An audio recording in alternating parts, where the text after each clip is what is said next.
इंदापूर पाठोपाठ फलटणमध्ये देखील राष्ट्रवादी काँग्रेस शरदचंद्र पवार पक्षाची जादू। अजित पवारांची साथ सोडून रामराजे नाईक निंबाळकर आणि सातारा जिल्ह्याचे अजित पवार गटाचे जिल्हाध्यक्ष संजीवराजे निंबाळकर, त्याचबरोबर फलटणचे आमदार दीपक चव्हाण आता हातात तुतारी घेणार आहेत।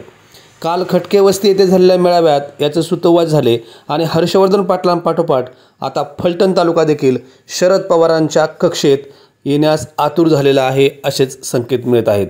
आता रामराजे नाईक निंबाळकर कोणत्या दिवसाचा मुहूर्त साधतात ते पाहणं महत्त्वाचं ठरेल। काल खटके वस्तीत नेमकं काय घडलं पहा। लोकसभेची निवडणूक झाल्यापासून आजपर्यंत माझ्या एकाच उत्तर द्यायचं आहे की आपण आता पाहतो त्याचा ग्राउंड रिपोर्ट काय आहे।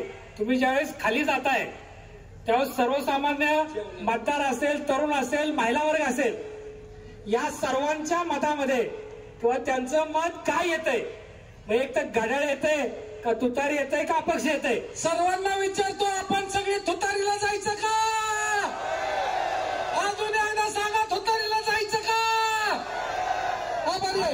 दुसरी गोष्ट आहे, नाही म्हणलं तरी आता तुतारीची लाट आहे।